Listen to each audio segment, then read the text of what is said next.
Одоо тэгвэл тухайн үеийн нийгмээс авсан траума, нийгэм гэдэг чинь айл болгонд л түлхүү байсан үйл явц ингээд яваад байна. Энэ нь том болсон хойно, нас биеинд хүрсэн хойно өөрсдөө гэр бүл зохиосон хүмүүсийн хувьд эмэгтэйд нь хамгийн аюултай шинж тэмдгээр илэрж байгаа. Засгүй л болохгүй ямар үйлдэл зан авир байна. Эмэгтэйчүүдэд ийм аврагч зам байна. Тэ нөхрийн ч өмнөрөө орчдөг, хүүхдийн ч өмнөр нь орчдөг. Энэ аюу их байт юм байна. Энэ маань нь штэ бага насны яг үндэ трауманы хариу үйлдэл. Тэ хариуцлагыг хэтэрхий бага наснда өөрчлөсөн. Нөгөө би хэлж штэ ээж аав гэртээ тогтоогүй, тэ байхгүй. Ер нь гэр орны аюулгүй орчин алдагдчихээн тархинд юу вэ? Миний аюулгүй хэрэгцээ хангагдахгүй байна. Гэхдээ би өөрөө яах ёстой вэ? Өөрийгөө хамгаалагч болж, мундаг болж өсөх ёстой гэдэг далд тухамсрын тэр ойлголт сууж штэ. Сайн байцгаана уу сонсогчдоо, сайн байцгаана уу үзэгчдээ. Хөтлөгч Аймаа байна. Хөтөж подкастын шинэ дугаар эхэлж байна. За өнөөдрийн зочноо танилцуулъя. Психосоматик судлаач эмч Жайнаг зочноор ирж байна. Сайн байна уу та? Энэ өдрийн мэнд хүргэе. Баярлалаа. Энэ өдрийн мэнд хүргэе. За баярлалаа. Психосоматик судлаач эмч гэж байгаа. Таны харин үндсэн мэргэжил анагаахын шинжилгээ ухааны үндэсний их сургуулийг хавдар судлаач эмч мэргэжлэр төгссөн. Одоо болохоор сэтгэл зүйн шинжилгээ ухаан, дээрэс нь одоо яг энэ анагаахын шинжилгээ ухааныг холсон ийм Монголд бол шинэхэн шинжилгээ ухааныг хөгжүүлээд явж байгаа ийм хүн байна. Юун төрөнд та хөтөж подкастын сонсогчдод, Хөвтөнгөр радиогийн сонсогчдод психосоматик гэж ямар шинжилгээ ухаан байна вэ гэдгийг нэг тайлбарлаж өгөө. За психосоматик шинжилгээ ухаан гэдэг маань хүний сэтгэлийг, биеийг хамтд нь судалдаг шинжилгээ ухаан байгаа. Хүний сэтгэл санаа, сэтгэл зүй, бие мах бодод яаж нөлөөлж байгаа, мөн хүний амьдралд яаж нөлөөлдөг энэ хамаарлыг хамтд нь авч судалдаг ийм шинжилгээ ухаан байгаа. Тэгээ энэ шинжилгээ ухаан маань гадаадд болохоор хөгжсөн шинжилгээ ухаан байт юм байна. Психосоматологч эмч нар гэдэг одоо клиник болгон дээр нь байт юм байна. Тэгэхээр одоо манай Монгол улсад ч гэсэн энэ шинжилгээ ухаан цаашдаа үнэхээр хэрэгтэй. Яагаад гэвэл хүн болгон өнөөдөр ойлгоцсон байгаа. Хүний сэтгэл өвдөхөр бие мах бод дагаж өвддөг юм байна тий. Бид нар ингээ өвдөхөр дандаа ингээд эргэтэн системүүдийг дангаар нь эмчлэх гэж ийм угаад яваад байгаа өвчин аргагчаад байна тий. Тэгэхээр энэ салшгүй холбоотой энэ шинжилгээ ухаан хөгжих нь бол үнэхээр шаардлагатай, хэрэгтэй байна. Тийм болохоор би энэ шинжилгээ ухааныг сонирхоод судлаад явж байгаа.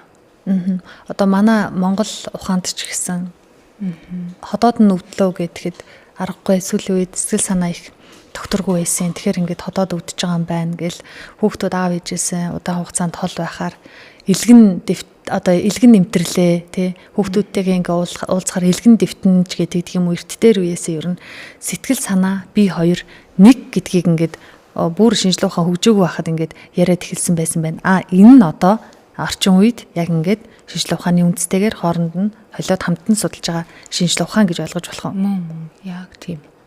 Тий хамтд нь ерөөсө салгадаггүй хамтд нь судалдаг. Одоо зүрхэн өвдлөө гэхэд сэтгэл санааны байдал юунаасаа шалтгаалж үүссэн бэ гэдгийг хамтд нь авч үздэг. Тийм ийм шинжилгээ ухаан.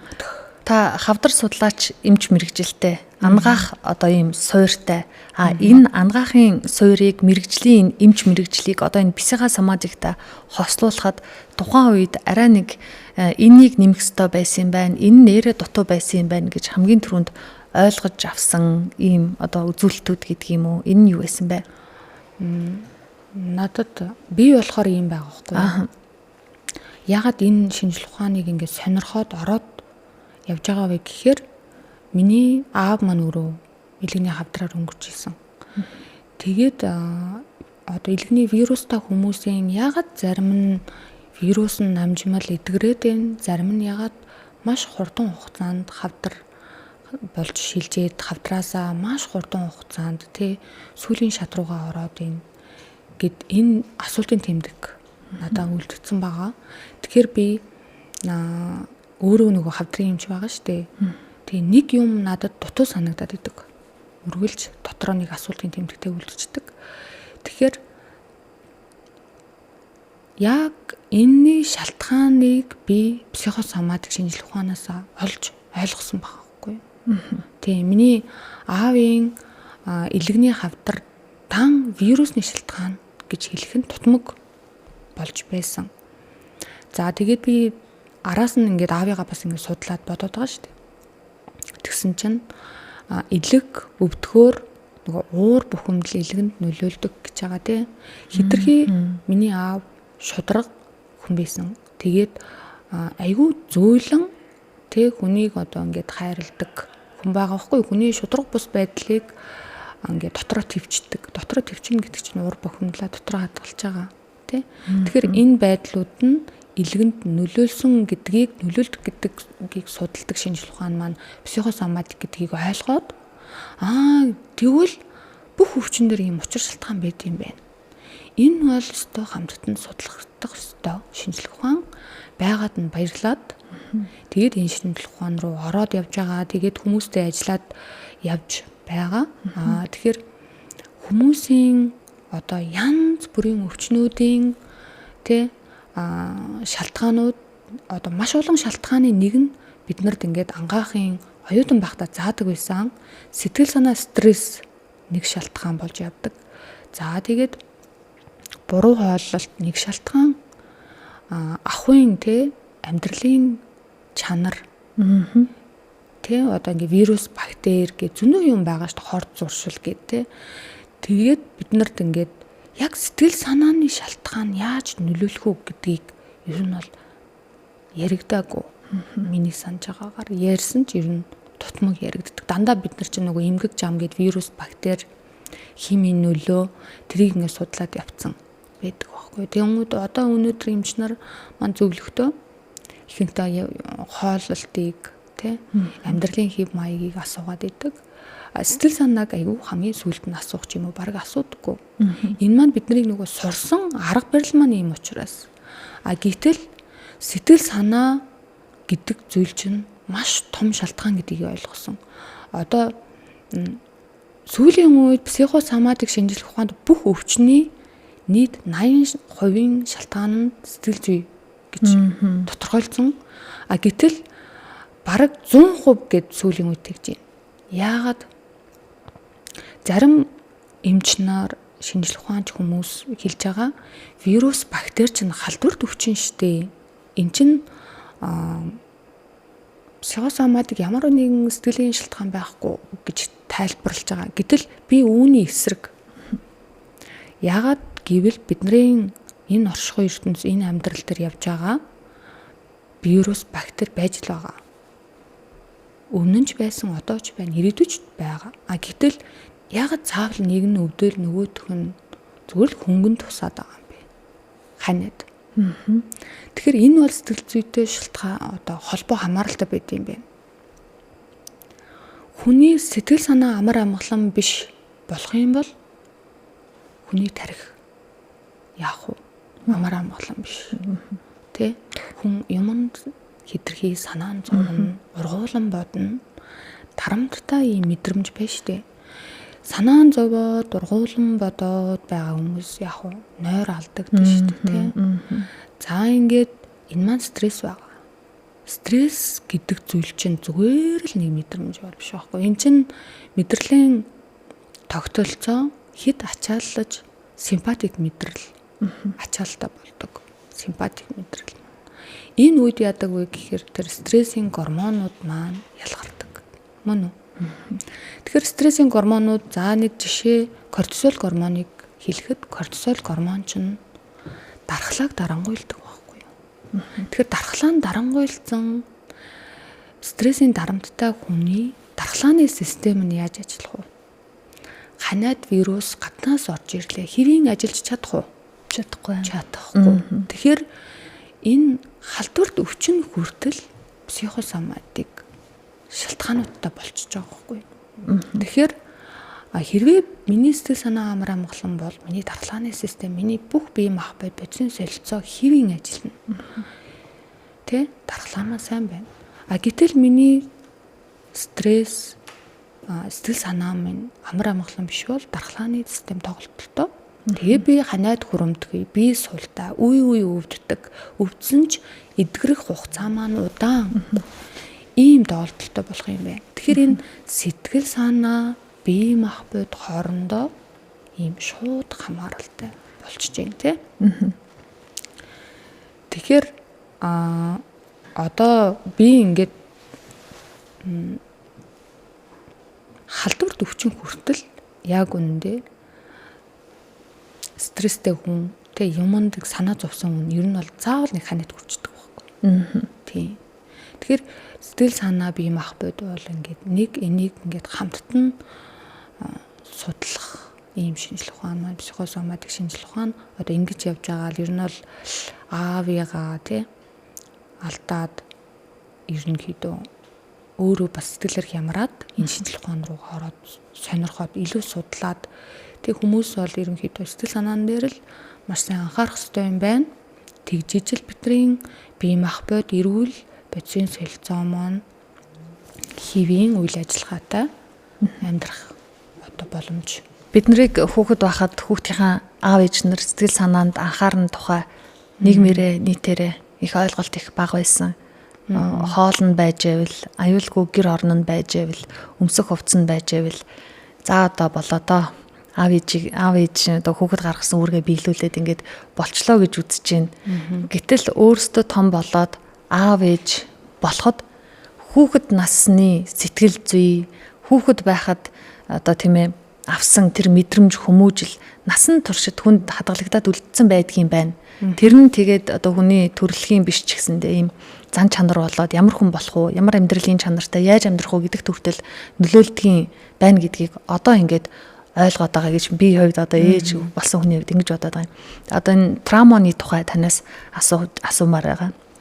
Траума гэж юм нь яг монголоор тийм ээ энгийнээр ингээд хөрвүүлээд хэлэхэд яг тодорхойлт нь яг юу юм бэ? Миний бодлоор нэг юм сэтгэлийн шарах юм уу гэж бодоод байгаа. Энэ тал дээр бидний үеийнхэн бол биднээс дээш үеийнхэн бол ихэнхдээ сөрөг хандлагатай байна. Юу нь траума? Бид нарт чинь тэгэл өсөд тойрнол биднэрт л юм байгаагүй. Одоо сүүлийн үед ингээл юм сонсгон хэрээр маяглах гэж зүгээр. Гэл те чадахгүй юм аа. Би трауматай гэж далимдуулаад нэг шалтгаан болгодог үг юм биш үү гэд нэг юм болоод байна. Гэтэл би зөвхөн өөрөөрөө дамжуулаад үзэхэд хүүхэд насанд гимтсэн одоо одооны хэллэгээр хэлээд байна гимтсэн гэж тухайн үед айсан айдас тухайн үед болсон процесс шүн яагаад тэгвэл ингээд надад одоо хүртэл ингээд зүүдлэгдээд байдгийн гэд өөрөөсөө би асууж байгаа юм. Гэтэл одоо та энэ психосоматик гэдэг яг энэ шинжлэх ухааныг сэтгэл зүйтэй хослуулад судалсан хүний хувьд энийг яаж шинжлэх ухаанчаар тайлбарлах вэ? За траума гэдэг маань ер нь бол гэмтэл гэсэн үг шүү дээ. Тэгэхээр энэ сэтгэлийн гэмтэл, сэтгэлийн шарах. За энийг хүмүүс маань ингэж ойлгодог. Сэтгэлийн гэмтэл тухайн үед болдог процесс дараа нь энийг хүн мартдаг гэж боддог. Гэтэл би биштэй хүмүүстэй ажиллаж байгаа тий ер нь бол далд хумсрыг хамгийн эерэг түвшинд хувиргах гэдэг ажил хийдэг байхгүй юу? Хизээч тарих мартдаггүй юм байна. Бүр нэг бүрчлэн бүртгэж авдаг. Нэг бүрчлэн тэрийг эргээд яагаад бүртгэж авч байгаа вэ гэхээр энэ тархины тэ өөрийнхөө үндсэн үүрэг эзнээ хамгаалах үүрэгтэй. За тэгэхээр траума гэж байхгүй гэж байгаа хүмүүс бол сэтгэл санаа зовлонтой байдал тэр хүнд байна уу? Магадгүй байна. Төгшөмтгий байдал байна уу? Амьдрал дээр нь ямар ч асуудал байхгүй мөртлөө хүүхэд маань тэгчих вүдээ ингэчих вүдээ гэж төгсөж гин, айж гин. Сэтгэл санаа нь ургуулan бодож гин. Энэ маань юу вэ гэхээр энэ маань трауманы хариу үйлдэл. Трауманы хариу үйлдэл юу вэ? Тархи маань тэр тухайн баг байхдаа авч исэн сэтгэлийн шарахыг эзнийхэн амьдрал дээр дахин орж ирэхээс нь хамгаалсан сэтгэлийн одоо хариу урвалуудыг үүсгэсэн байдаг. Төгшөлт гэдэг маань юу юм бэ гэхээр төгшөлт хамгаалж байгаа байдал байхгүй. Бид нар нэг юмнаас айж байгаа бол айж байгаа юм руугаа бид нар зоригтой алхаж чадах уу? Чадахгүй шүү дээ. Бидний өмнө нэг арслан гараад ирлээ гэж бодъё л доо. энэ яг тухайн үед би цочирдож миний тарих шийдвэрээ гаргадаг зүхт. Би айж байгаа болохоор зүхтах шийдвэрээ гаргаад зүхтж юм мөн үү? Энэ маань тархины гаргаж байгаа одоо шийдвэр. Тэгэхээр энэ аюултай зүйл шүү. Энээс зүхтах ёстой гэж байгаа. Тэрэн шиг. Тэгэхээр даалт ухамсар гэдэг зүйл маань тэр яг баавга гарч ирээл би айх мэдрэмж төрөөд ийн үү? Ээж нь зодоод айх мэдрэмж төрөөд ийн үү? Энийг ялгадаггүй. Мэдрэмжээр нь ялгаж тарих маань өөрийнхөө хамгаалах урвлуудыг үүсгэж зүгээр айдас зан төлөв үүсгдэг. За, итгэлгүй хүүхэд яаж төрдөг вэ? Итгэлгүй хүн яаж төрдөг вэ? Олны өмнө гараад сандраад зүрхэн пал гэл цохол бие барайл чичрээл байгаа тийм. Энэ хүн өөрөө албаар тгий гэж бодож ийн үгүй шүү дээ. Тэр хүн олны өмнө гараад үг нь бол тэр хэлэх юмаа хэлхийг хүсэж байгаа. Тайван байхыг хүсэж байна. Гэтэл энэ яагаад вэ гэхээр энийг далт ухамсар тэр тарих маань автоматар хариу үйлдэлүүдийг гаргаж ийн. Яагаад гэвэл тархинд юу гэж бүртгэгдсэн бэ? Олны өмнө гарах нь аюултай. Эсвэл ичгэвтер байдалд орохоос нь хамгаалж яв зогт. Битээ гар олны өмнө юм ярих нь аюултай гэдэг далт ухамсарын бүртгэж авсан нэг бүрчлэн зан төлөв болгож стратеги боловсруулсан байдаг. Тэгэхээр тэгвэл тэр итгэлгүй олны өмнө гараад сандардаг хүн маань ийм хүмүүстэй ажиллаж үзэхэд энэ засрах уу гэвэл засарж байна. Далт ухамсараар нь ороод үзэхэд магадгүй олны өмнө 5 настай байхдаа шүлэг уншаад гараад ирлээ. Энэ үед яасан бэ гэхээр шоолуулж байсан. Тэр үед сэтгэл нь гэмтэж гин үү? Гэмтэл байх. Тэр хүн ичгэвтер байдлыг мэдэрч байна. Ичгэвтер мэдрэмж маань би эвгүй байдалд орлоо гэдгийг зүрх сэтгэл маань мэдэрлээ. Тарих үнийг ойлгох уу? Ойлгоно. Тарих яах вэ? Дараа нь олны өмнө гарах нь эзэнт ийм хэцүү мэдрэмжийг үүсгдэг аюултай зүйл учраас үүнээс нь хамгаалъя. Тэгээ дараа нь тэр хүн яагаад олны өмнө гарахтаа ийм байдалд ордог өөрөө ойлгодоггүй. Би ингээд сандраад иддэг ямар учиртай ингээл тэрийг мэддэггүй. Тэгсэн чинь ажиллаад үзэх юм бол тэр 5 настай хүүхдийн траума байдаг. Тэгэхээр трауманы хариу үйлдэл гэдэг маань өнөөдрийн амьдрал дээр сөргөөр үр дагаврууд гарч байгаа зан төлөвийн хариу үйлдэлүүд байна. Жишээ нь төвшөмтгий хүн трауманы хариу үйлдэл нэг өдөр босч ирлээ. Сэтгэл санаа өөдрөг маргааш нь босч ирлээ. Сэтгэл санаа нь унтсан, ууртай. Энэ юу вэ? Энэ трауманы хариу үйлдэл. Тэгэхээр бид нар яг ингээд бодлороо, логикоороо энэ маань энэ трауманаас болсон, тэр маань тэр трауманаас болсон гэдгийг мэдэхгүй шүү дээ. Ялгаж залгахгүй бид нар тэрийг мартсан байгаа. Гэхдээ энэ маань далт ухамсарт нэг бүрчлэн архивлагдсан, хадгалагдсан байдаг. Тийм. Тэгэхээр яг өнөөдөр хэрвээ та төгсөж ивэл амьдрал дээр нь яг бодит төгшөг саяны жишээ хэлсэн шүү дээ. Арслан гарч ирсэн үед хүн айдаг шүү дээ. Энэ бол бодит мөн үү гэвэл мөн шүү дээ бодит. Яг тийм хэмжээний бодит зүйл байхгүй мөртлөө төгсөж ивэл энэ хэвийн үү? Хэвийн биш. Энэ юу юм бэ? Тархинд бүртгэгдсэн тэр бага насны ч юм уу ямар нэгэн амьдралын траума байна. Тэгэхээр энэ бол хүн төрөлхтөн ч юм уу бид нар ингээд үгүйсгээд энэ бол боломжгүй гэсэн зүйл биш. Энэ бол хүн болгон дээр байдаг. Өнөөдөр одоо тэр бид нарыг загнаад байгаа тэр ээж аавууд одоо юун траума бид нар тийм траума юм байхгүйсэн. Бид нар ингээд зодуулаад өсчихсэн болж исэн гэж хэлдэг. Гэтэл яг үнэндээ тэр хүн өнөөдөр ургуулan бодож хүүхдүүд дээрээ ингээд хэд хяналт тавих гэдэг Яагаад хяналт тавих гээд байгаа юм бэ? Нэг айдас байгаа байхгүй юу? Тэр алдах үедээ гэдэг айдас байна. Тэгэхээр алдаа гаргах нь аюултай гэдэг тэр хүн траума байна гэсэн үг. Тэгэхээр өөрийн траумаг өөрөө ингээд сэтгэл нь мэдэрсэн учраас хүүхдүүд дээрээ тийм алдаа гаргаж тийм байдалд орхоос нь өөрийгөө байтугай хүүхдүүдийг хамгаалах гэдэг нь тэр хүний травманы хариу үйлдэл байхгүй юу. Тэгэхээр ер нь бол маш их байдаг травма. Тэгэхээр энэ талаар хүмүүс судлаасаа гэж би хүсэж байна. Тийм. Одоо ажиглаад байхад нийгэмд эд ажил хийж аваа. Бидний үеийн насны хүмүүсийн зан төлөв зарим тохиолдолд их адилхан байгаад байдаг та. Хүнээс үг сонсдоггүй. Тэгэл нэг юм бухимдамтгай өөрөөрөө байдаг ч гэдэг юм уу. Мэдхгүй нэг юм төстөө чанар байгаад байдаг.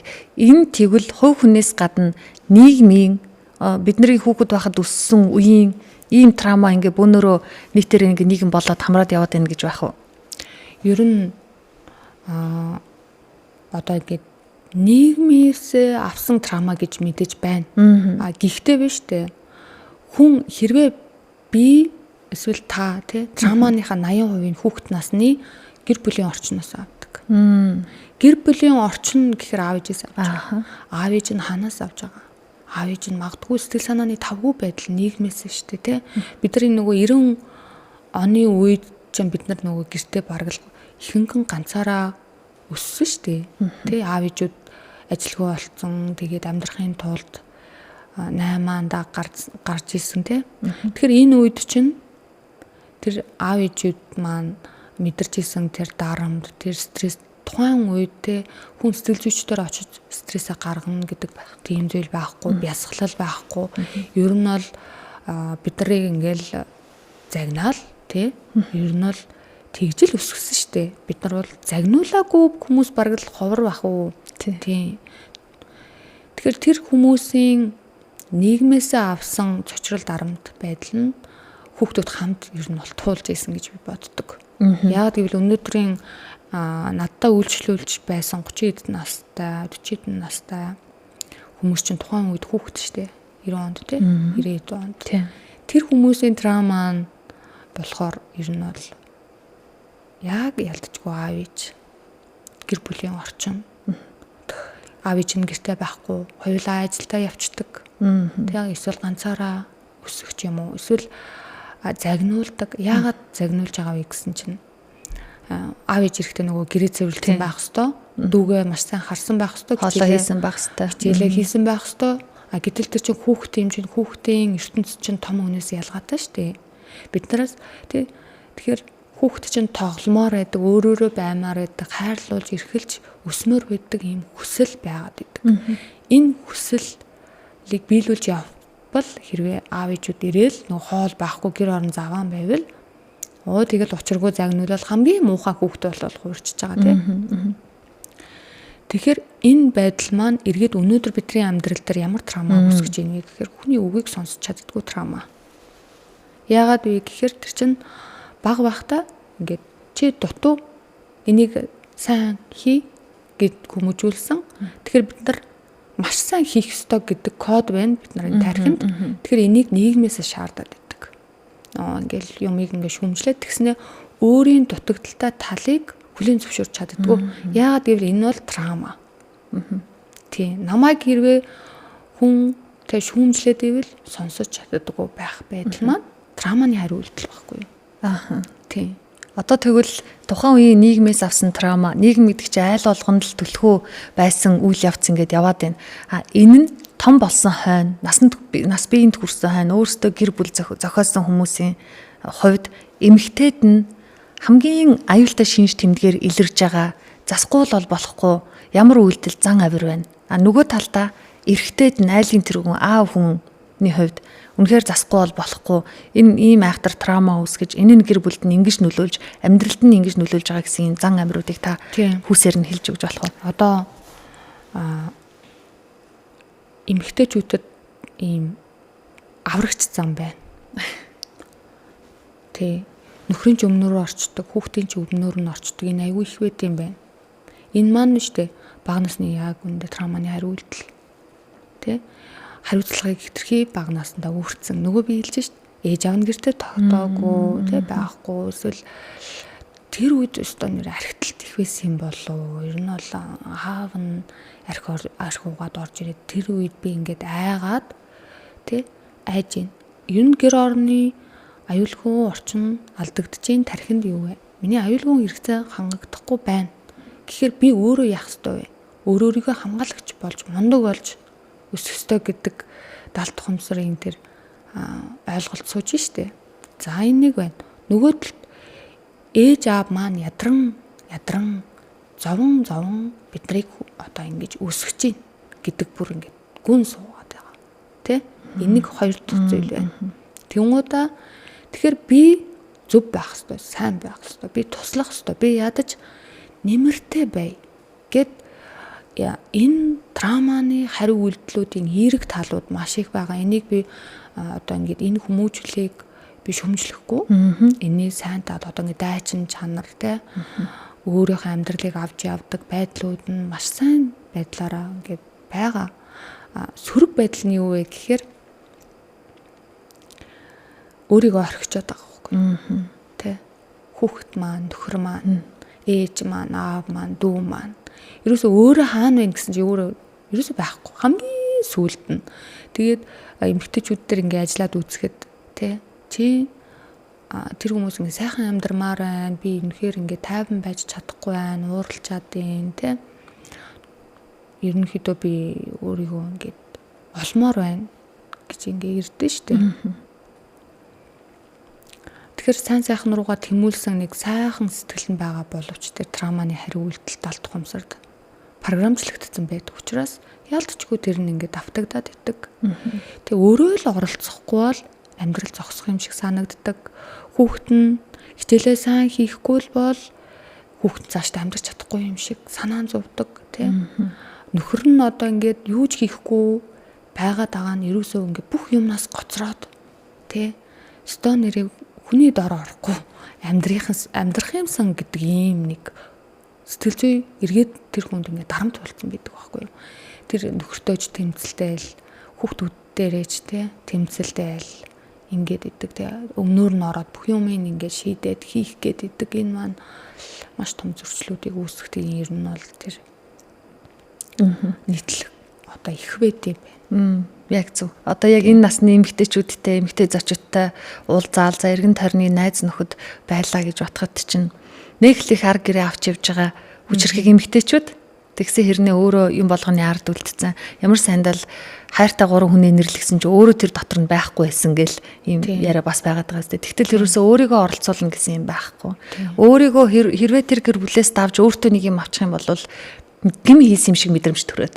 Тийм. Тэгэхээр гим хийсэн юм шиг мэдрэмж төрж ийн гэдэг чинь энэ сэтгэлийн хариу үйлдэл биш үү? Би өөрөөрөө байх, би аз жаргалтай байх, би сайн сайхныг хүртэж амьдрах ирэхгүй мэтэр код байгаа байхгүй. Тэр юунаас үсэж байна? Тэр бага наснаасаа үсдэг. Бага наснд те тэр өөрөөрөө байх, би нөгөө сая хэлж штэ хүүхэд чинь хүүхдийн ертөнц өөр. Хүүхдийн ертөнц өөрөөрөө тоглоомдоо ханаж те хайрлуулж өсөх хэрэгтэй байхгүй юу? Балансыг барих хэрэгтэй юм байна.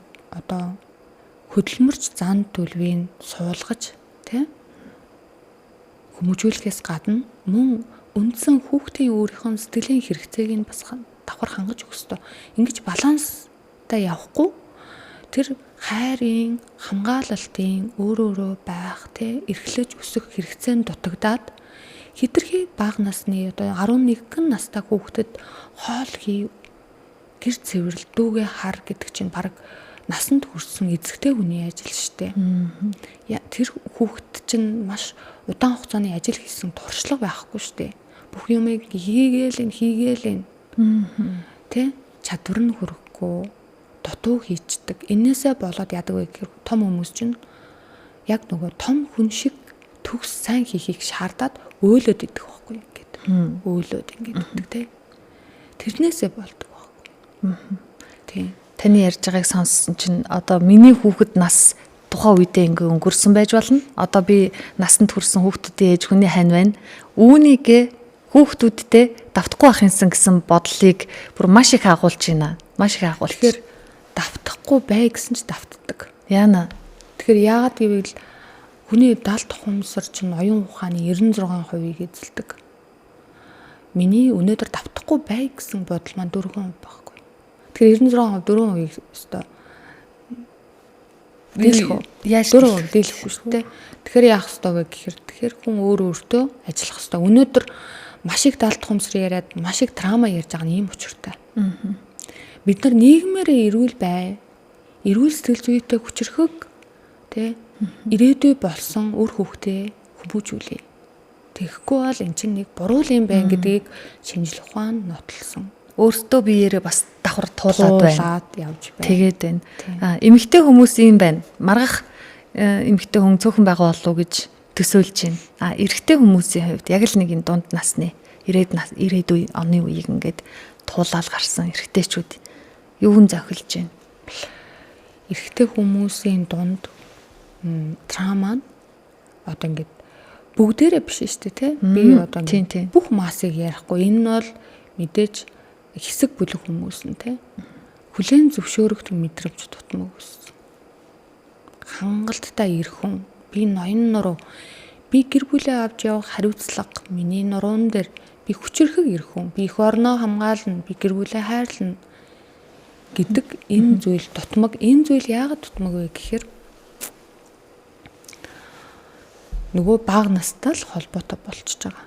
Одоо тэр үед ерөөсөл яагаад ч юм ээж аваад өстө нэрээ яаж ч жаgal нэг өөлөд идэм билээ шүү дээ. Яаж ч жаgal нэг аав ээжтэй хүлээн зөвшөөрөгдөх гээд хөрхий бид нар хүүхд тахтаа ингээл гэр орнооч цэвэрлээд өгөөж хараад ингээл явж исэн юм байна. Тухайн үед аав ээжтэй яг би хангалттай хүлээн зөвшөөрөгдсөн мундаг гэдэг дотоод итгэл, дотоод мөн чанар нь ингээд бүрэн дүүрэн биш. Ер нь бол тутмаг. Энэ бол трама байхгүй юу? Ер нь эцэг эхийн нөгөө хамгийн хэцүү трама юу вэ гэхээр хайхрамжгүй байдал. Ер нь бол хүмүүс боддог энэ зодох нь айгүй хэцүү трама тий гэж боддог. Гэтэл тийм биш байхгүй юу? Эцэг эхийн хайхрамжгүй тухайн хүүхэд ээж авдаа таалагдах гад тий би энийг хийж чадчихаа шүү гэл ингэ хичээгээд байгаа юм болгон дээр бид нар үл тоомсорлсон хандлагаар явах нь хүүхдэд том трама байдаг. Тэгэхээр энэ нэг дутуугийн ийм комплекс үүсгэждэг. Өөрийгөө батлан харуулах гэж хичээх зам болж хувирдаг байхгүй юу? Өнөөдөр ингээд манайд нийгэмдэр яагаад нэгэндээ өөрсөлдөөд тэрийг авсан бай би тэгвэл тэрийг авна. Одоо иймэрхүү л байгаа шүү дээ. Тэд нар чинь тийм хоёр өөр байранд орсон байна. Бид нар ингээд гэртээ сууж ингээл ингээд бас ингээд гэр бүлийн юм хэрүүл болдго юм байна. Тэгэхээр чи эн чинь цаанаа ажиллаад үцхэд иймэрхүү л трама. Нэг өөрийнхөө нөгөө мууг харуулахгүй байх юмсан. Хүнд муугаа үзүүлэхгүй, хүний дор орохгүй байх юмсан гэд энэ юу вэ гэхээр сайн амьдрах нь миний л аз жаргалын төлөө байгуулахаас биш. Яагаад заавал энэ траманы хариулт батлан харуулах дарамт болох ёстой юм бэ? Тийм үстэй. Би өөрийнхөө хэмжээгээр өөрийнхөө таваараа тэ өөрийнхөө потенциалыг ашиглаад мэдлэг боловсролоо ашиглаад зүгээр л сайхан амьдрмаар байна. Ягаад заавал би одоо тэр хүний дээр нь гарах ёстой юм. Тийм үстэй. Энэ бол хүлээн зөвшөөрөгддөггүй юм шиг мэдрэмж байдаг. Эрэгтэй хүмүүс байдаг юм лээ. Тэгэхээр сөрөг үр дагаврууд нь одоо гэр бүлдээ за одоо ингээ хүүхдээ ахта хүлээн зөвшөөрөгдөхгүй байгаа юм шиг те. Энэ мэдрэмж надад байна уу гэж бодоход тухайн хүмүүс мэддэггүй энийг ажиллаад ирэхээрээ гараад ирдэг. Траманы хариу үйлдэлүүд нь те хичээгээ сайхан амьдрах юмсан, гэр бүлээ сайн авч явах юмсан гэдэг нь ингээд зүрх сэтгэлээсээ ингээ ундран гарч идэг зүйл шүү дээ. Гэтэл давхар энийг тархинда дарамт болгоод суулгацсан байдаг байхгүй юу? Тэ нийгмийн өмнө, бусдын өмнө сайн аав, сайн нөхөр байх нь ингээд дарамт. За тэгээд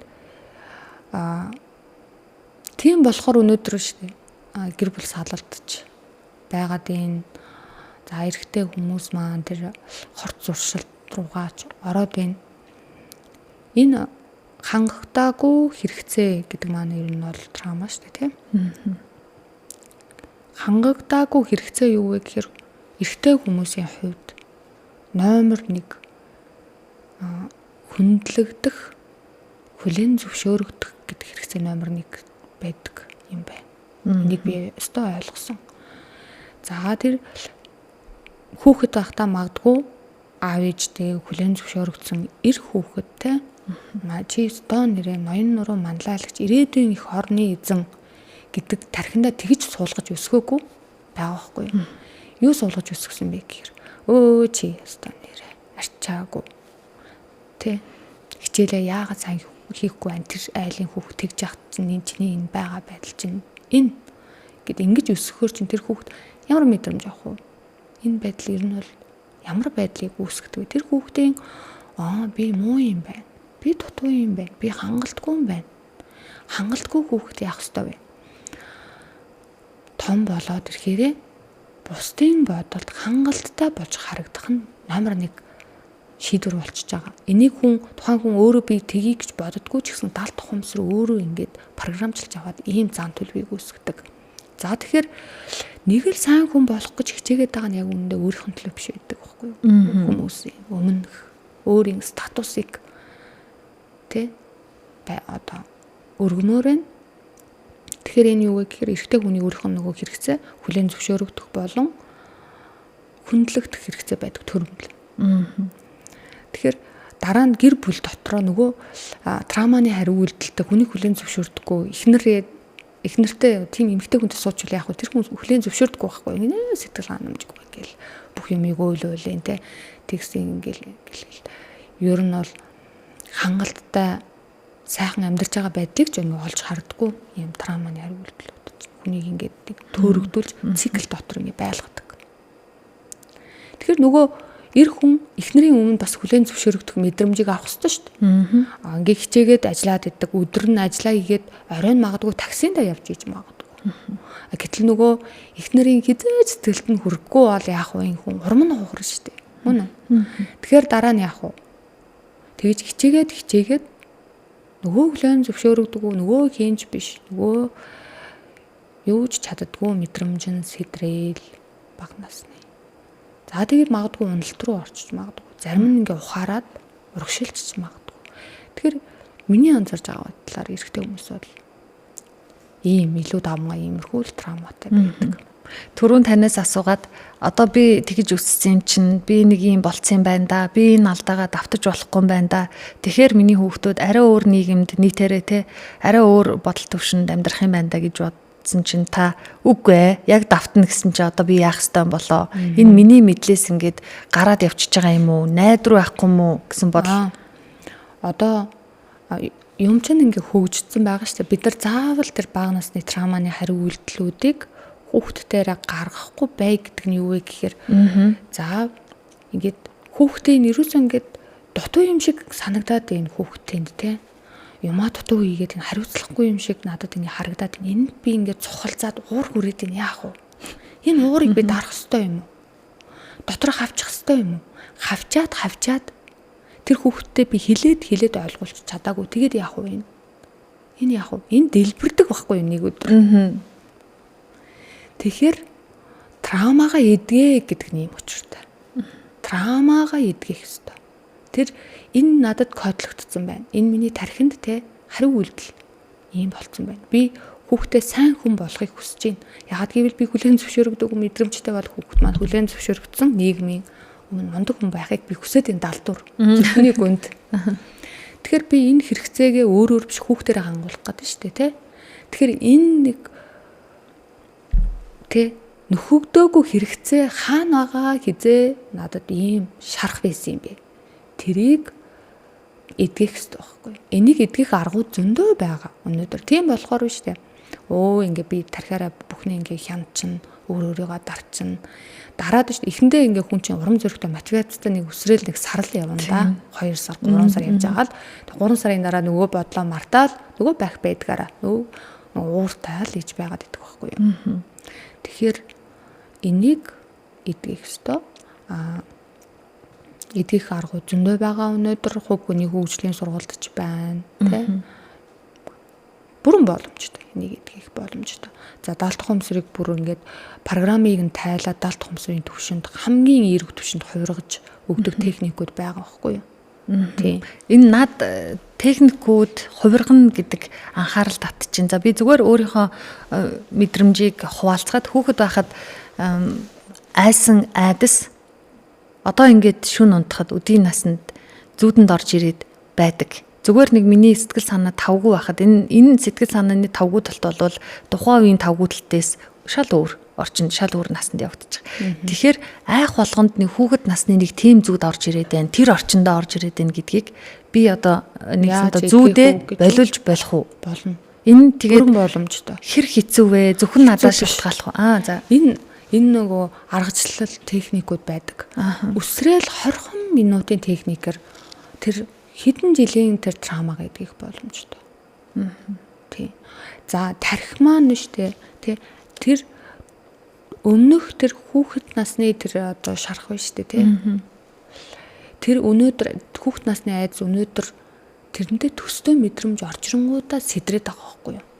Энэ юу вэ гэхээр тархи маань тэр нууцсан архив гэж хэлж штэ би бүгдээ нэг бүрчлэн бүртгэж авд юм аа гэдэг. Тэрэндээ төстэй мэдрэмж миний өнөөдөр амьдрал дээр гарч ирэх юм бол тархи маань намайг хамгаалахын тулд тэрэндээ төстэй аюултай зүйл болох гээд байгаа шүү. Тэгэхээр болгоомжлоороо гэл яаж юм зүүдэнд хүртэл оруулж юм. Зүгээр л юуч болоогүй байхад айгаад эхэлчихэж байна. Энэ бол тэр сэтгэлийн хариу үйлдэл, гэмтийн хариу үйлдэл. Тэгэхээр энийг яах ёстой вэ гэхээр энийг техникийг сураад ажиллахад нэг 20 минутын л ажил. Тэгээд дахин давтагддаггүй. Гайхамшигтай. Одоо энэ техник юу вэ гэхээр даалт ухамсарыг хамгийн эерэг түвшинд хувиргах техник байгаа. Түүнээс биш одоо нэг бясалгалын арга, зөвлөгөө авах, за өөр юмд төвлөрөх гэдэг зүйлүүд бол эдгэдэггүй байхгүй юу? Яагаад вэ гэхээр хүний итгэл үнэмшил даалт ухамсарт хүний одоо ингээд даалт ухамсар гэхэр хүмүүс ойлгохгүй ч магадгүй те. Даалт ухамсар гэдэг нь юу вэ гэдгийг би нэмээд ярьчих. Даалт ухамсар гэдгийг чинь хүмүүс нөгөө энэ сүнс юм уу, дээд бие юм уу, шүтэх ёстой зүйл юм уу, ичид юм уу, энэ нэг даалт ухамсар хүчтэй гээл яриад энэ юу юм бэ гэж байгаа байхгүй юу? Энэ чинь биш те таны нийт оюун ухааны 96% оюун ухаан хаана байгаа вэ? Оюун ухаан тархинд байна шүү дээ, тий. Тэгэхээр тархи маань тий бидний ил ухамсар, даалт ухамсар. За. Тэгэхээр тархины гүйцэтгэх үүрэг нь миний бодож байгаа бодлоор хязгаарлагдахгүй. Энэ маань миний бодоод байна. Тий би төлөвлөөд байна. Анализ хийгээд энэ нэг үсрэлт 4%. За. 96%-ийн үүрэг юу вэ гэхээр таны одоо эрүүл мэндийг чинь тэр чигтээ өдөртөж байна. Одоо жишээ нь та зүрх чинь ингээд за өдөрт минутанд тэдэн удаа миний зүрх цоглоороо гэж хэлж гин үү? Энийг бодож гин үү? Үгүй. Хин өдөртөж байгаа вэ? Одоо тэгээд би эргэтэн систем цаанаасаа рефлексээр ч гэдэг юм уу? Цаанаасаа рефлекс нь ухамсаргүй юм уу? Одоо тэрийг юусэн ингэж бодож байгаагүй юм байна. Түүнээс одоо зүрхтэйгээ яар гэсэн үг тийм тэдэн минутын цоглоороо гэдэг. Одоо ингээд бид нар энэ тархи маань өдөртөж байгаа үстэй тархи өдөртөж шүү дээ. Эргэтэн системийг миний эдсэн хоол ундыг би энийг бодох уу? Бөөрөндөө тэдэн үеийн өгөөрөө тархиндаа тэдэн үеийн өгөөрөө гэж бодохгүй шүү дээ. Энийг хэн зохицуулж байгаа вэ? Хэн зохицуулах вэ? Миний одоо бие организм л гэж бодож байна. Төрөлхийн цаанаасаа ийм төрсөн болохоор гэдг юм одоо юу гэдэм бэ? Тэр нь ухамсаргүй юм уу? Тэр ухамсарыг би бодоодох юм бол миний ил ухамсар дийлэх үү? Дийлэхгүй. Тэгэхээр энэ чинь хүний амьдралыг хөнгөлөхийн тулд даалт ухамсар واخгүй юу? Тэр тархи маань өдөртөд байгаа ш. Тархи маань өөрийнхөө үйл ухамсарлахын автомат системээр ажиллаж байгаа. Мөн үү? Тэгэхээр тийм болохоор өнөөдөр хүмүүс даалт ухамсараараа өвчнөөсөө эдгэрж ингэж ярьж байгаа үстэй тийм. Тэгэхээр даалт ухамсар гэдэг маань оюун ухааны 96% нь юм даалт байт юм байна. За би өнөөдөр ингээд ууртай бай, ааштай хүн бай гэж би бодохгүй үстэй. Энэ зан төлөвүүдийг хэн үүсгэсэн бэ? Даалт ухамсар. Яагаад юунаас үүссэн бэ гэхээр бүр нэг бүрчлэн бүртгэж авдаг тэр траумагаас. Би хэрвээ төрмөл төрөхтэй хүн өөрт итгэлтэй төрдөн штэ хүүхд 2 настай хүүхдүүд ямар гэдэг вэ? Өөрт итгэлтэй штэ. Янз шүү дээ. Тий. Айн гэж байхгүй үстэй тий. Тэгээ айцыг мэдэрсээр байгаад яах вэ? итгэлгүй хүн болно шүү дээ. Энэ итгэлгүй байдлыг зан төлөвийг хэн үүсгэж юм? Цаанаасаа далд ухамсар маань өөрөө үүсгэж байгаа. Мөн үү? Тэгэхээр далд ухамсарын үүрэг юм. Тэгэхээр далд ухамсарын өнөөдөр оюун ухааны талаас нь ярих юм бол хүний энэ тархил мэдрэлийн систем биш те, нугас. Тэрнээсээ ингээд салаалж байгаа мэдрэлийн салаануудын төгсгөл хаана байгаа юм бэ? Эргэтэн системүүд дээр. Эссэн дээр очиж байгаа шүү дээ. Тэгэхээр энэ нийт мэдрэлийн системийн мэдээллүүдийн дүгнэлтийг далд ухамсар гэж хэлж байгаа. Тэгэхээр миний тархинд мэдээллүүд ихэвчлэн драма шарах байх юм бол намайг хамгаалсан сэтгэлийн хариу урвал буюу сөрөг зан төлөвүүд их байна гэсэн үг.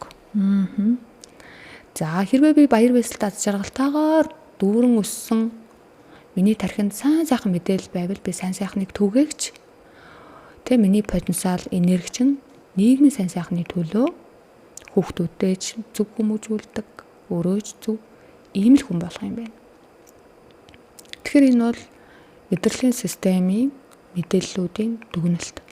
Өнөөдөр бид нар айдас сандрахад айдас чинь мэдрэмж мөн үү? Сэтгэл хөдлөл мэдрэмжтэй. Тэгвэл айдас сандарсан үед зүрх яагаад цохилоод байгаа юм бэ? Сандрахаар би хэвийн биш болохоор зүрх маань цохилоод байна. Тэгэхээр энэ сэтгэл бие чинь хамтдаа байгаа үстэй тийм. Тэгэхээр мэдээлэл миний тархинд аюултай гэдэг мэдээлэл байвал тэр одоо мэдрэлийн салаануудын төгсгөл хэсэг нь эргэтэн систем дээр очиж төгсөж байгаа. Бие бэлтэж байгаа хгүй аюултай байдал бие бэлтэж байгаа. Яагаад зугтахын төлөө. Эсвэл давтуулж зодтолдохын төлөө. Тэ? Өөрийгөө хамгаалахын төлөө. Тэгэхээр энэ бол тархи ерөөсөө л бидрийг хамгаалах урвалтай. Зөвхөн өнөөдөр гарч ирсэн аюултай зүйлээр би айгаад өнгөрсөн миний авсан шарах тэ? Энэ бол ордоос миний тархинд байхгүйсэн зүйл биш. Тийм. Тэгэхээр өнгөрсөнд миний мэдэрсэн шарах, драма, туршлагууд нэг бүрчлэн бүртгэгдсэн миний далд ухамсарт байж идэг. Одоо тавгүй үйл явдлаас болоод энэ далд ухамсар сонирхоод бисигаас самажиг сонирхоод судлаад явсан гэж байгаа штэ. Тухайн үед тэгтэл та бас шинжлэх ухааны хавдар судлаач хэмж мэрэгжилтэй байгаад байдаг. Энтлийн мэдлэг бол ерөөсөө байхгүй жирийн хүн биш байсан.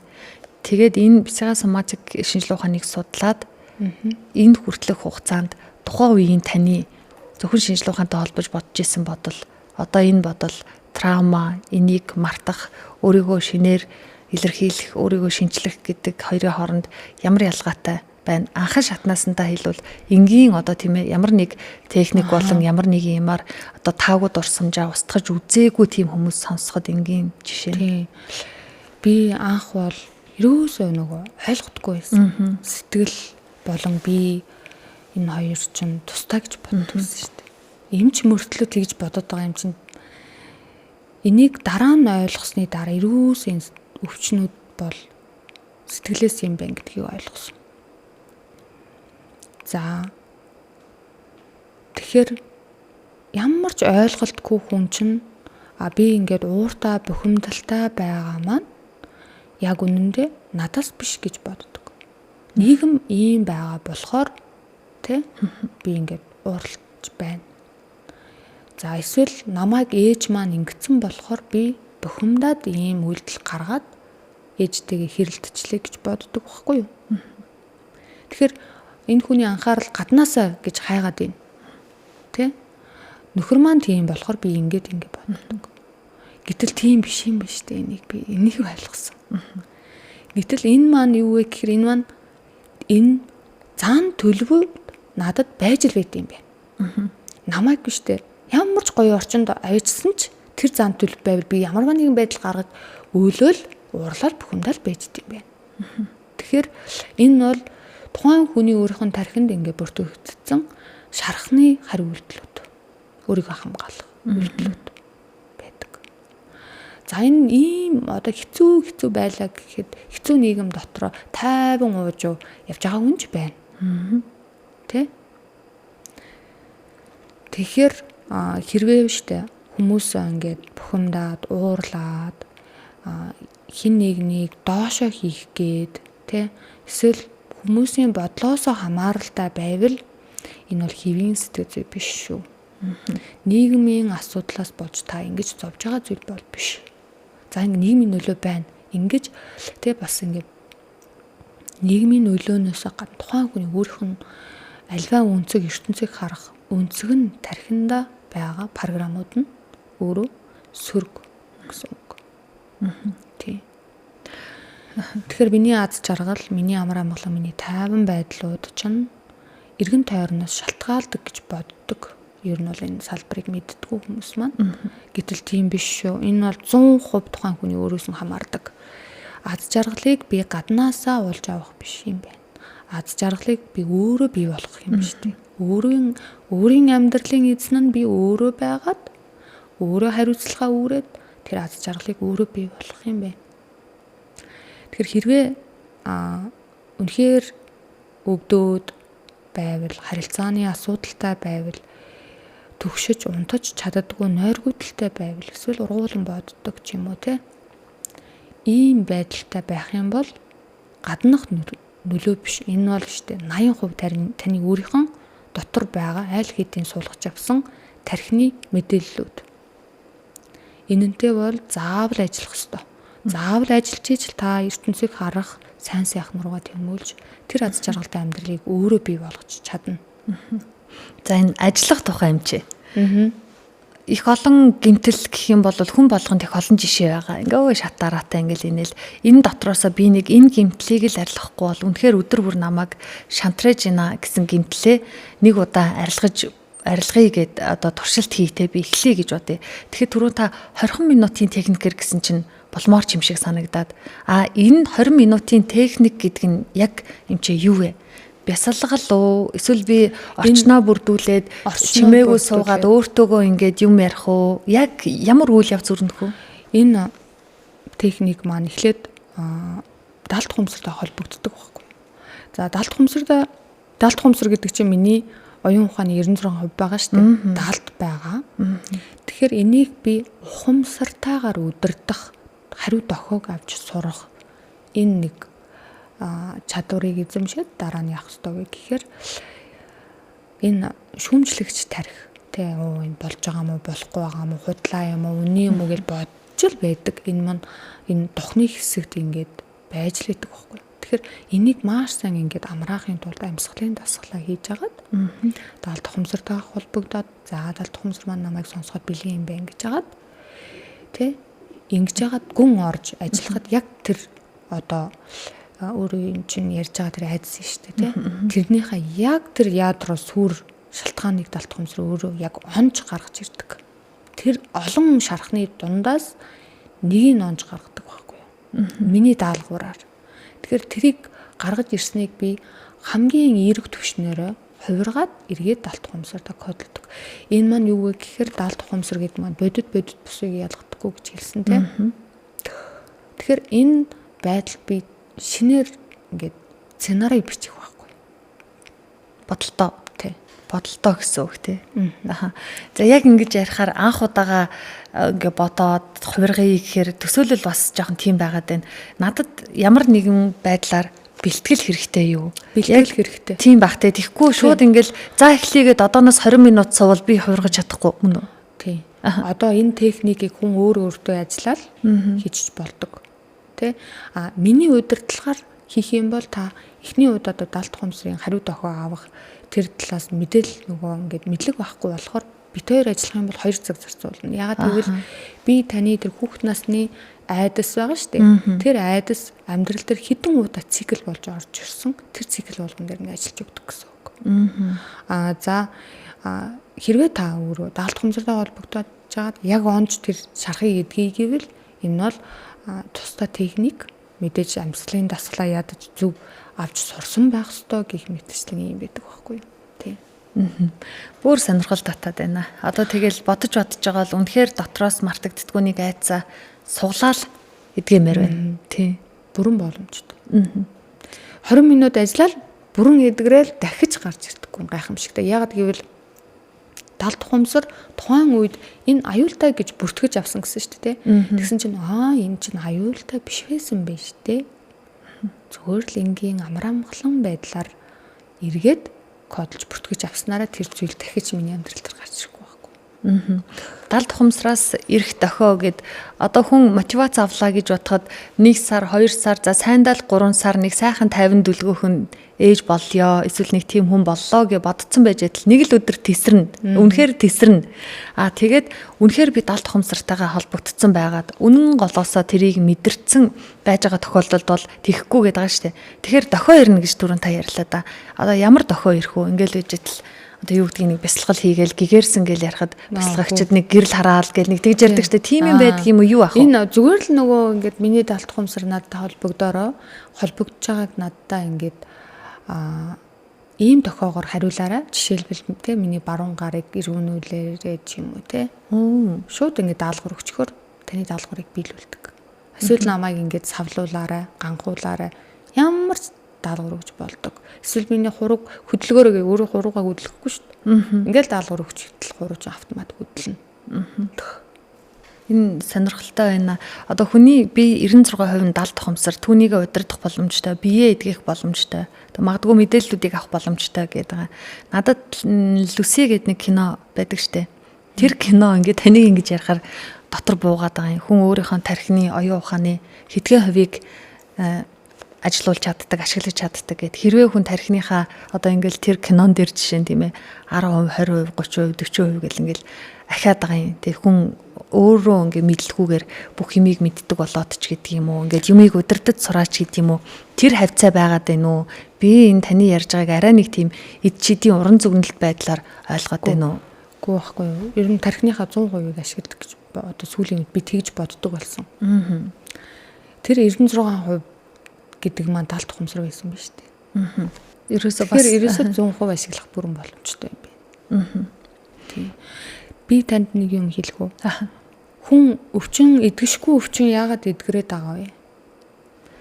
Энэ хүний өөрийнх нь төрмөл механизм бидний дотоод эдгэрэх механизм байдаг. Эс маань хуваагдж идэг. Тэ нөхөн төлжж идэг. За би хурууга зүсчүүл яах вэ? Энэ нөхөн төлжихгүй тэр чигтээ байгаад эдгэрнэ. Эдгэрдэг тэ. Тэгэхээр эдгэрхийн механизм надад байгаа байхгүй юу? Өвдсөн бол ямарваа нэгэн эргэтэн систем тиймэрхүү гэмтэл байна. Энэ эдгэрэх боломжтой. Тэгэхээр яагаад хүмүүсийн өвчин эдгэрэхгүй архаг явдгийг би бас тайлбарлаж байгаа. Тэгээ. За өвчин ингээд эдгэрэхгүй архаг явах нь сэтгэл санаатай шууд холбоотой. За одоо ингээд амьдралын хэв маяг хоол хүнс гээл яриад байна. Энэ бол шүү дээ яг үндэ сэтгэл санаатай л холбоотой зүйл. Эрүүл сэтгэлтэй хүн юу гэж хортоо тэ хоол хүнс хоолны дэглэм алдагдах юм тэ. Эрүүл сэтгэлтэй хүн арх уухгүй шүү дээ. Яг үндэ сэтгэлийн ямарваа нэгэн асуудлаасаа болж ууж байгаа. За яагаад хүн хэтрүүлэн идээд байгаа? Бас сэтгэлийн асуудал. Яагаад хүн тэ хит чихэрлэг юм идэж байгаа? Энэ сэтгэлийн асуудал. Өөрийгөө тавшруулах гэж. Яагаад хуурсан юмд айгу дуртай болоод идээд байгаа? Яагаад давстай юм ийв? Энэ бүгд сэтгэлийн асуудалтай. Тэгэхээр сэтгэл санаа маань амар амгалан биш байх юм бол би хэлсэн симпатик мэдрэлийн систем ачаалалтай байна. Тэр стрессийн гормонууд ялгарна. Стрессийн гормонууд хүний биеийн гаднаа ялгарахгүй мэдээж дотроо ялгарч байгаа шүү дээ. Цусн дээр үүсэж байгаа тий. Цусны урсгал маань эс дээр очиж байгаа. Эсний дотоод орчин бүх бие чинь хүчлэг болдог. За энэ нэг байна. Тий. Хүчлэг орчинд бүх бодис солилцоо, бүх тэр стрессийн тэр гормонууд чинь тасралтгүй ялгарч байна. Бас би дарамттай стресстэй яваа л энэ. Тэгэхээр энэ эдгэрэх процесс саад болж гин үү? Болж байгаа. Болж байна. За дархлааны систем яасан бэ? Түрүүнээс дарангуйлагдсан байна. Энэ саадуулж байна. Болж байгаа. За 3 дахь зүйл маань эсийн хуваагдал гэдэг зүйл удаашрдаг. Нөхөн төлжих байгалийн механизм удаашрт юм байна. Эсийн хуваагдал эс дотор ген байдаг те хромосом ДНХ тэрний үзүүрт нь теломер гэдэг малгай гэдэг байхгүй. Теломер гэдэг маань эсийн хуваагдлын үед тэр нэг ингээ богиносоод идэг байхгүй. Богиносол тэр теломер дууслаа эс үхдэг. Гэтэл стресстэй хүний теломер маш хурдан богиносдог. Маш хурдан богиносч ин гэдэг чинь хөгшрөлд айгүй хурдан явагдаад эсүүд үхэж байна. Тэгээ нөхөн төлж чадахгүй байна. Тэгэхээр энэ яг дахин өөрийгөө эдгэх механизм дутагдаад байгаа үстэй тий. Тэгэхээр хүний стресс санаа тайван амгалан төлөвт орох юм бол теломерууд автоматар уртсдгийг эрдэмтэд баталсан. Теломер уртсж ин гэдэг чинь энэ нөгөө эсийн доторх одоо эс гэдэг нь нэг ертөнц гэж бодоход тий. Энэ нь уртсаад ирэхээр эсүүд хуваагдаж эхлэх юм байна. Шинэ эсүүд үүсэж байгаа байхгүй юу? Нөхөн төлжж байна. Тэгэхээр хүний нас тэр өвчний эдгэрэлтээр стресс санаа ийм шууд холбоотой. Тий. Та яг мэрэгжлийн хавдар судлаач юм чи анагаахын шинжилгээ ухааныг төгссөн. Үнэхээр яг таны мэрэгжилтэй зөвхөн уялдуулж ярихад одоо энэ айхтар гений өөрчлөлтөнд орцсон хяналтгүй хуваагдаад байгаа хавдрын эсүүдийг тийм ээ жишээлбэл одоо яг таны ярьж байгаа шиг сэтгэл санаагаа тайван байлгаад энэ олон техникүүдээр удирдаад эдгээсэн ийм жишээнээс та ярьж болох уу? Эдгээсэн жишээнүүд байдаг. Одоо хавдрын 4-р шат. Одоо манай психосоматик чинь ингэж явдаг байхгүй юу? За бүх өвчин эдгэрдгээ. Гэхдээ хавдрыг биш дээ. Эхний 1-2 дугаар шатны хүмүүс төр ажиллах юм бол эдгэрдэг гэж үздэг. Гэтэл 4-р шатын хүн хүртэл эдгэрээд байна. 4 гэж одоо сүүлийн шат шүү дээ. Сүүлийн шат морфинд орсон хүн маань морфиноосоо гараад тий эдгэрээд байгаа. Тэгэхээр тэр хавдрын хэмжээ нь жишээ нь 10 см-ээс том байвал тэр нь тэг ямар ч тэр химийн юм хэрэглээгүй ямар ч тэр одоо туяа хийлгээгүй мөртлөө тэр эмчилгээг авах чаднаасаа өнгөрцөн мөртлөө энэ чинь улам өсрхийлээд тэг хүндрэх ёстой байдал тэр нь компьютер томографийн шинжилгээгээр сантиметр жижигрээд байна. Тэгэхээр энэ тархи маань ямар мэдээлэл авч ийн далд хумсрын төвшөнд эдгэрэх бие амьдрах хэрэгтэй. Бүх юм боломжтой гэдэг мэдээллээрээ хувирж солигдоод нөгөө хуучны тий мэдээлэл нь тэгээ эдгэрээд байгаа. Тий. Сэтгэл санаа нь амар амгалан төвшин дээр очиод теломер нь нэгсээд эсийн хуваагдал эрчимтэй явагдаж ийн гих мэтчлэн ер нь тий өнөөдөр хүртэл энийг яг албан ёсны шинжилгээ ухаанаар дэлхийд дахинд ингээд зарлаад батлаад ингээд тунхагласан зүйл байхгүй ч гэсэнтэй ийм зүйлүүд болж байгаа байхгүй юу. Тэгэхээр хүний бие махбод өөрийгөө эдгэх механизм та. Тий. Таныг одоо яг хавдар судлаач эмч болохоор нэлээд улс өртөө ярьж байгаа болов гэсэн итгэл надад байна. Одоо ингээд хавдрын аль чатанд байсан хамаагүй тийм ээ. За хавдрын яг шинжилгээ ухааны эмэн болон химийн эмчилгээгээ хийлгээд явж байгаад давхар одоо яг энэ психосоматик шинжилгээ ухаантай хостуулах хэрэгтэй юм уу? Эсвэл энэ нэг эмчилгээгээ яг энэ далд хумсартай найдаад үлдээгээд ийшээгээ орох хэрэгтэй юм уу? Үгүй. Би тэр одоо клиник ангаах ухааны тэр эмчилгээнүүдийг бол үгүйсгээгүй шүү. Тэрийг бол эмчийн заавраар заавал явах хэрэгтэй шүү дээ, тий? Тий одоо уу гэсэн эмийг уух хэрэгтэй. Химийн эм магадгүй туяа гэж хэлсэн бол тий. Тэрийг бол би шууд та инг тэг гэж хэлэхгүй. Энэ бол тухайн хүний өөрийнх нь сонголт. Би зөвхөн далд хумсрын эцэдийг ярьж гин эд шидэн цаашийн тий мэдрэлийн систем хүний бие махбод организм чинь өөрөөрөө нөхөн төлжих юм чадвартай байдаг гэдгийг ойлгуулах гэж энэ жишээг хэлсэн шүү дээ тий. Тэгэхээр энэ жишээ юу вэ гэхээр эд шид болоод таныг шууд эдгэн гэсэн зүйл бол биш шүү дээ.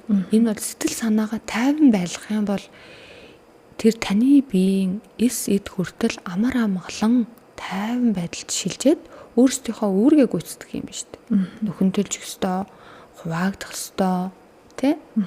Энэ үйл ажиллагаанууд нь явагдах ёстой шүү дээ. Гэтэл стресстэй лах юм бол энэ хуваагдал зогсох юм байна. Эсийн хуваагдал шүү дээ, тэ? Хүчлэг болчих юм байна бие махбод маань. Тэгэл бицэн солилцоо ингээд алдагдаал улам өвчний эдгэрэх процесс биш, улам архагшиж, тэ? Хөндрөх процесс руугаа явчихж байгаа. Энэ процессыг хурдсгадаг зүйл маань сэтгэл санааны хэцүү байдал, дарамт, стрессүүд, гутралууд, итгэл найдваргүй болсон мэдрэмж, тэр хоосон мэдрэмжүүд. Энэ болгон чинь тархин дээр чинь ер нь бол амьдрал бол төгсөж байгаа гэдэг мэдээллийг эсрүүгээ шилжүүлээд байгаа шүү дээ, амжуулаад байгаа. Тэгэхээр би юу хэлхийг хүсэж байна вэ гэхээр тэгээ сэтгэл санаа чинь амар амгалан бол би эрүүл байдаг юм байна. Тэ? Ийм л одоо шинжлэх ухаантай уялдуулж ярьж байгаа. Түүнээс одоо ингээд 4-р шатны хавдар тавин, 3-р шатны хавдар тавин та эмээ орхиол тэгээ шууд ингээд далд тухамсартаас ингээд шилжээрэй гэж хэлэхгүй. Яагаад гэвэл энийг өнөөдөр яг үндэ эмч нар маань ч сайн ойлгоогүй далд тухамсар гэдэг зүйлийг. Яг гэвэл үнэхээр бид нар заагаагүй юм чинь. Далд тухамсар гэдэг зүйл би лав ангаахад оюутан байхдаа ерөөсөө сонсож байгаагүй байхгүй. Тийм. За баярлалаа. Тэгэхээр сонсогчдоо энэ удаагийн хөтөж подкастын зочноор психосоматик судлаач эмч Жайната бид ярилцлаа. Таныг энэ сэдвээр ярилцсан гэж ураад яг ярий гэсэн гол агуулгын үнцгийг яриулж чадсан уу? Дундуур нь ярьж яхад нь зогсоогоол ичидийн чим шиг өөрийн болгож хувиргаал ингээд нэлээд төөрүүлчихвүү. Яг энэ ярилцлагын төгсгөлд та яг сонсож байгаа сонсогчд маань хандаад нэг базаад гэдэг юм уу те ингээд нэг хэлж өгөөч дүгнээд. За тэгэхээр өнөөдөр тэгээ миний нөгөө ингээд хэлмээр санагдаад байгаа зүйл маань сэтгэл санааны байдал, хүний биеийн өвчнийг тэг улам хүндрүүлэх, архагшуулах, өвчний эдгэрэх процессыг тэг улам ингээд сааттай байдалд оруулах, удаашруулдаг. Тийм болохоор сэтгэл санааны байдал маш чухал. Тэг энийг л ойлгосоо л гэж хүсэж байна. Тэгэхээр нөгөө сэтгэл санааны байдлууд маань яг өнөөдөр одоо төгшөлт, айдсууд би төгшөхгүй, айхгүй бай гэж хүмүүс хичээдэг, боддог, тий? Тийм шүү дээ. Амар амгалан бай гэж хүн болгон бодож байгаа. Тэгтээ чадахгүй байгаа даа хүн байна. Ургуулan бододдаг энийг зогсоё гэж зогсоож чадахгүй хяналтгүй байна. Энэ юу вэ гэхээр тэр далд тухамсарт чинь тэр оюун ухаанд чинь кодлогдсон таныг хамгаалж байгаа сэтгэлийн хариу урвлууд байгаа. Тэгэхээр энийхээ цаадах учир шалтгааныг нь ойлгоод эдгийгээд тайлцгал юм бол энэ хариу урвлууд таны амьдрал дээр ингээд таныг зовоодгүй юм байна. Энийг бол өстой нэг практикээр би маш сайн ойлгосон. Нэг одоо маш олон траума байгаа шүү дээ. Нэг нэгээр тайлах юм бол бүгд ер нь бол бүрэн тайлагдах боломжтой.